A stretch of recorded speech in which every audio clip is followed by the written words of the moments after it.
नमस्कार, आप देख रहे हैं न्यूज नेशन। मैं हूं आपके साथ सचिन दुबे। खबरों की शुरुआत करते हैं। गाजा में इजराइल जिस तरह विनाश की गाथा लिख रहा है, उसमें हमास के काउंटडाउन की तस्वीरें भी नजर आ रही हैं। हवाई हमलों के साथ ही इजराइल ने गाजा में ग्राउंड ऑपरेशन भी शुरू कर दिया। इजराइल की माने तो ताजा हमला दरअसल हमास को आखिरी चेतावनी है। देखिए।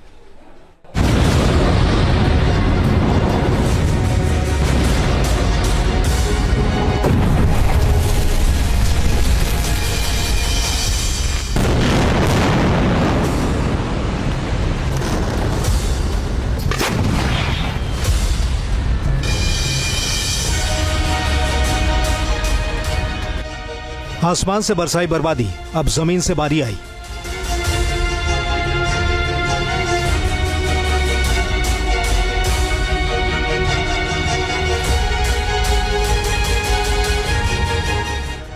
हमास को आखिरी चेतावनी, अब पूरी तबाही।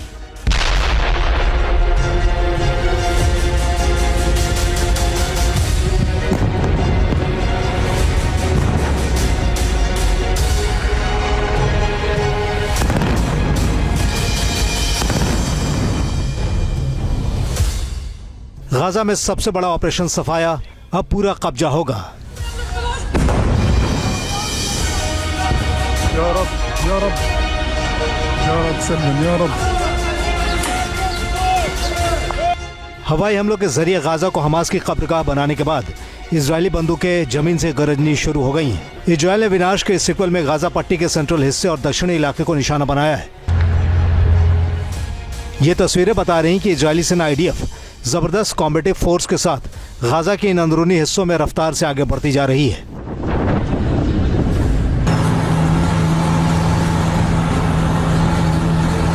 इन जमीनी हमले के जरिए गाजा में इजरायली सेना नेत जरीम कॉरिडोर के अंदरूनी इलाकों तक कब्जा जमाने के लिए निकल पड़ी है।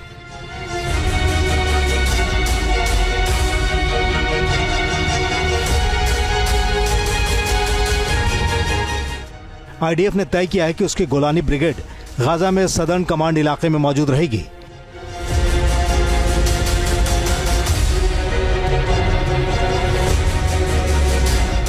जिससे हमास के ठिकानों पर और भी भीषण हमलों को अंजाम दिया जाए।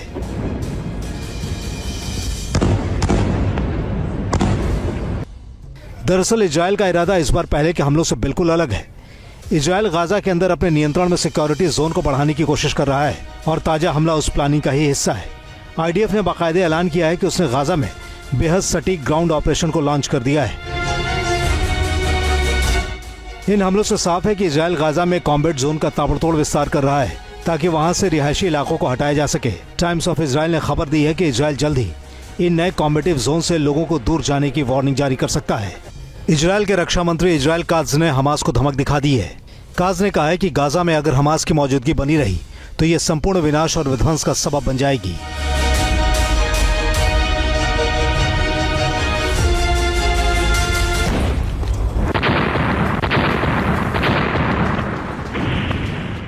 इन हवाई और जमीनी हमलों के रास्ते इजरायल दो बड़ी प्लानिंग पर काम करता नजर आ रहा है।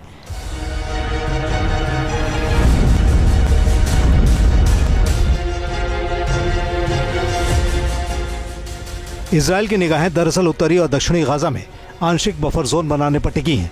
IDF की 252वीं बटालियन नेत जरीम कॉरिडोर एरिया में मौजूद है। ये वो रूट है जहां गाजा दो हिस्सों में बंटता है और इजरायली सेना इसके एक हिस्से पर कब्जा करने पर जुटी हुई है।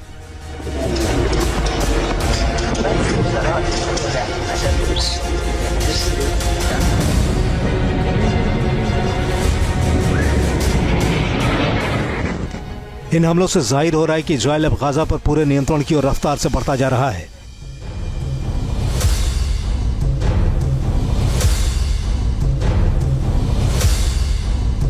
यमन बेस्ड हुती को ईरान से और रशिया से हाइपरसोनिक मिसाइल मिल रही हैं। हुती ने इजराइल के ऊपर 2 हाइपरसोनिक मिसाइल से हमला भी किया है। हालांकि इजराइल कह रहा है कि वो इंटरसेप्ट कर ली गई हैं, मगर पिक्चर्स बताती हैं कि नुकसान हुआ है। कारण ये है कि उन हाइपरसोनिक मिसाइल्स को पूरी तरह से रोकने का आयरन डोम या डेविड स्लिंग या एरो 2 और 3 के पास मुकम्मल क्षमता नहीं है।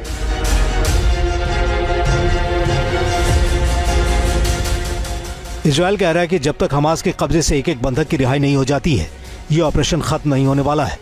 धमकी तो ऐसी भी है कि हमास के आतंकियों के खिलाफ हवाई हमला बस शुरुआत भर है।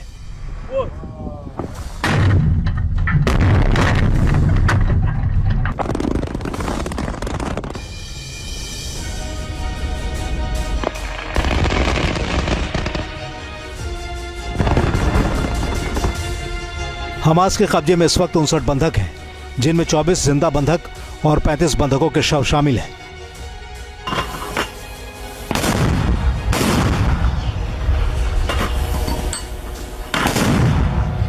हमास इन बंधकों की बदौलत इजराइल और अमेरिका से सौदेबाजी करना चाहता है, लेकिन सीज फायर का पहला राउंड खत्म होने के बाद बंधकों को छोड़ने में हमास की आनाकानी गाजा के ऊपर इजरायली कहर की वजह बन गई है।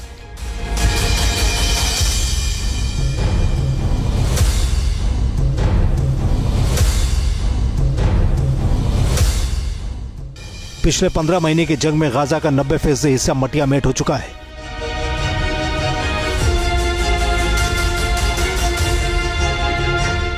हालांकि गाजा पर इन इजरायली हमलों के बीच यमन से पलटवार की भी तस्वीरें आई हैं। यमन के रास्ते इजरायली शहर तेल अवीव पर फिलिस्तीन 2 हाइपरसोनिक बैलिस्टिक मिसाइल से हमला हुआ है।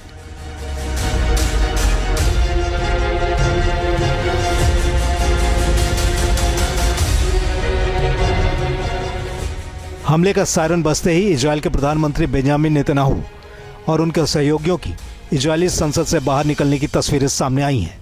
तेल अवीव पर हमले की वजह से लंदन से आ रहा एक विमान बेन गुरियन हवाई अड्डे पर उतर नहीं पाया।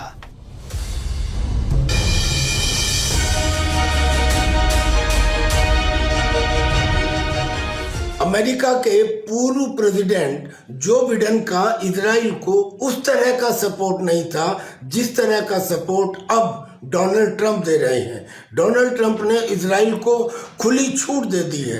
उन्होंने बंकर बस्टिंग बम 1800 इजराइल को दे दिए हैं और कह दिया है कि जिस भी हथियार की जरूरत होगी वो दिया जाएगा। लिहाजा अब इजराइल ने भयंकर एयर बम्बार्डमेंट किया है खान यूनिस में और सेंट्रल गाजा में।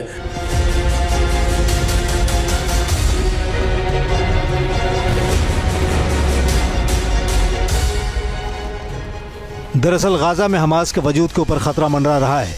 पिछले 3 दिन के हमले में हमास के पोलित ब्यूरो सदस्य और गाजा में हमास के गृह मंत्री के साथ टॉप हमास कमांडर मारे जा चुके हैं।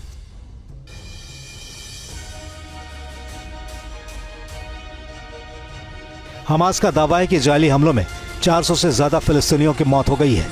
हालांकि मारे जाने वालों में हमास का कैडर भी शामिल है।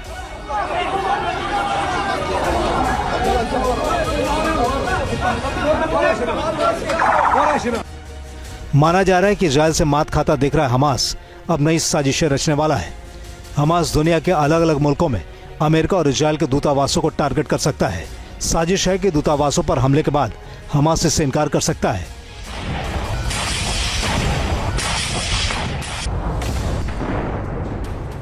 लेकिन एक्सपर्ट कह रहे हैं हमास की यही साजिश उसकी आखिरी भूल साबित हो सकती है। Team news nation.